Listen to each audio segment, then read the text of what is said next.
What just happened? It just got confirmed. Apple has sent out to the invites to everybody on Tim Cook's nice list. The next iPhone event is real. I can't believe it. Apple did the thing they do every September again. So in today's video, we'll be discussing everything that is rumored to come out at this confirmed event, which is now confirmed. Did I mention confirmed? Let's begin.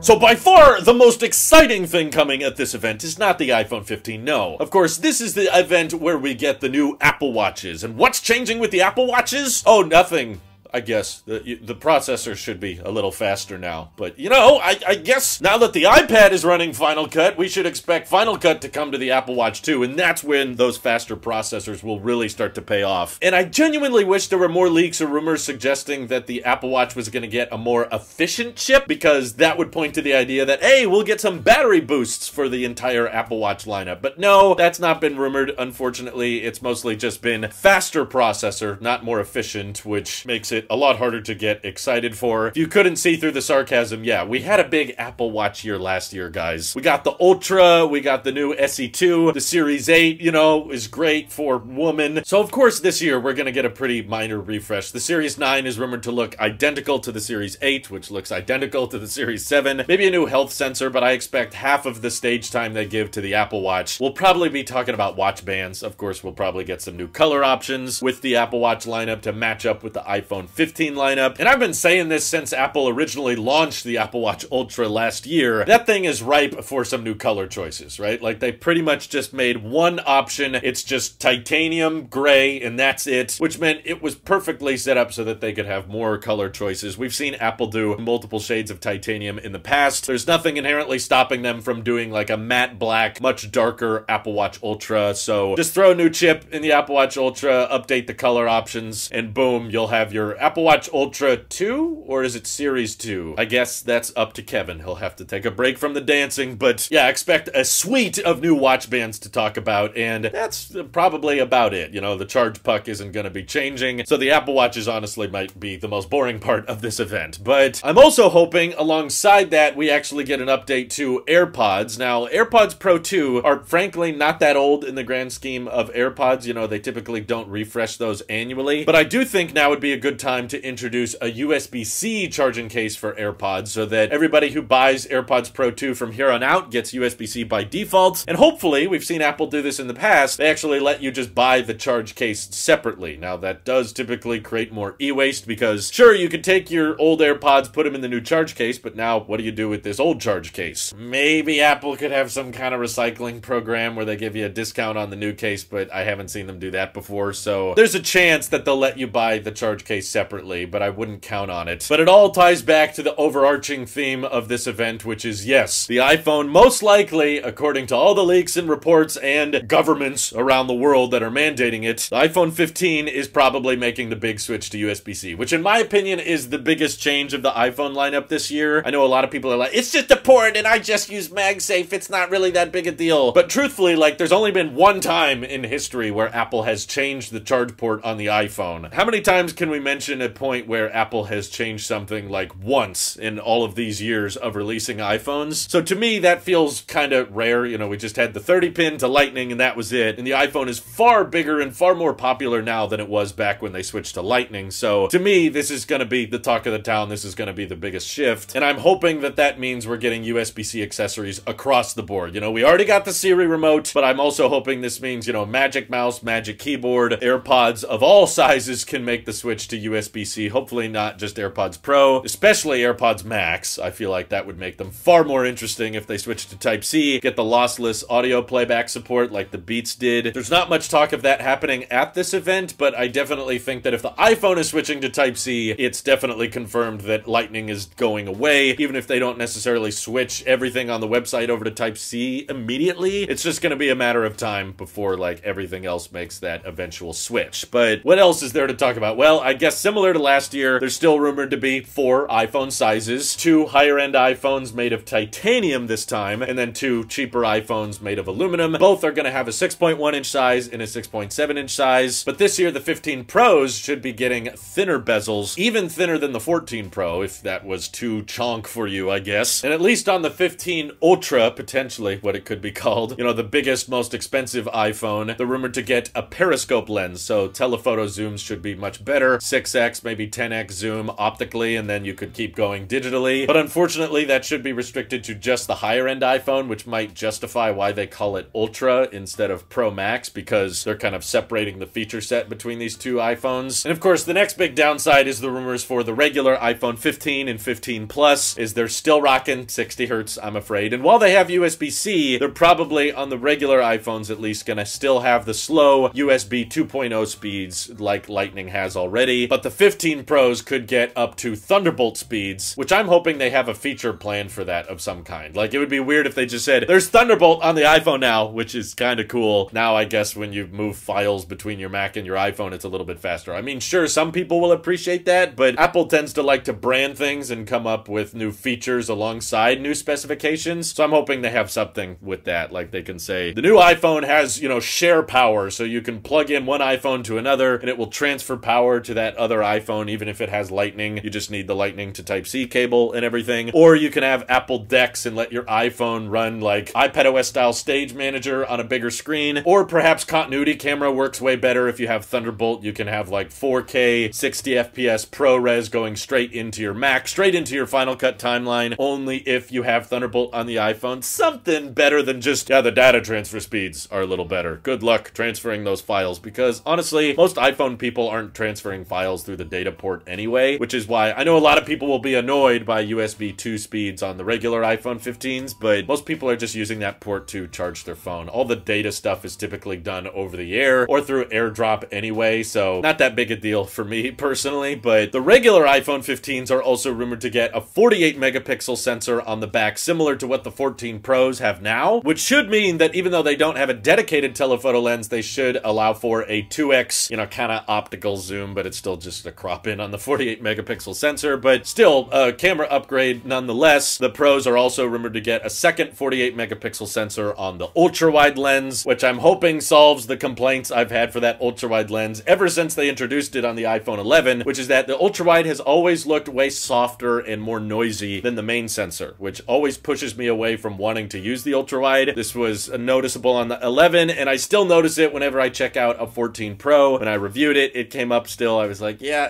I don't want to use anything except that main sensor because it looks so much better. Here's hoping the ultra-wide fixes that this year. And the Pro iPhones are once again rumored to be the only iPhone getting the latest and greatest Apple A17 chip, which will be based on the 3nm architecture, which hopefully means way better battery life, better efficiency, and less overheating. But the rumors are suggesting that the performance gains of the A17 shouldn't be that massive, which is good in my opinion. iPhones are rarely running into times where we need more CPU performance, but they are running into times where they're overheating and getting too hot and chewing into battery life. So a bigger emphasis on efficiency is definitely welcome. And then the regular iPhone 15s are rumored to stick with a 16 chip, which was on the iPhone 14 Pros. Still an improvement though, like a next generation chip upgrade with better efficiency. So it's better than the very boring, very lackluster iPhone 14 upgrade of last year, which had the same chip, same design and everything. And this year at least, all the iPhone 15s will be rocking Dynamic Island, which there's been a lot more time for developer support to come up with now that the 14 Pros have been around for about a year. So just from the first time you unbox a regular iPhone 15, just from looking at it straight on, you'll be able to tell the difference between it and the iPhone 14, which couldn't be said from the 13 to the 14. They were practically identical from the front. The other big shift with the 15 Pros is definitely going to be the removal of the ringer switch and the addition of the action button. So it's a little bit smaller than the volume button. It's in the same place of the ringer switch, so I assume by default the action button will act the same way the ringer switch did, but of course you'll be able to remap it to a camera button or who knows, a Siri button, an Apple Pay button, kind of like how the Apple Watch Ultra has a remappable side button as well. I guess people were happy about that, so they thought, hey, let's bring it to the iPhone as well, because some of us, like me out there, basically leave our phone on silent all the time, so the ringer switch is mostly pointless to me. I don't personally need an action button, but I would at least prefer if this thing could be remappable Apple. Like, maybe if it just turned on or off orientation lock, I would appreciate that instead of having to go to Control Center all the time. Or I guess a camera button would be kind of handy. I still kind of wish that Apple could steal that Android feature of being able to double tap the side button to activate the camera, but that activates Apple Pay. So maybe if I had a dedicated button for the camera, that would save me some time. And the last piece of good/bad news that I'll talk about today before we go completely off the rails is the 15 Pros, at least, are once again rumored to have a price hike. Maybe it's just for the US though, because the 14 Pros already had a price hike internationally for so many countries. I apologize for those of you that were affected by it. But this year, it's rumored that the Pros could be $100 more expensive or even $150,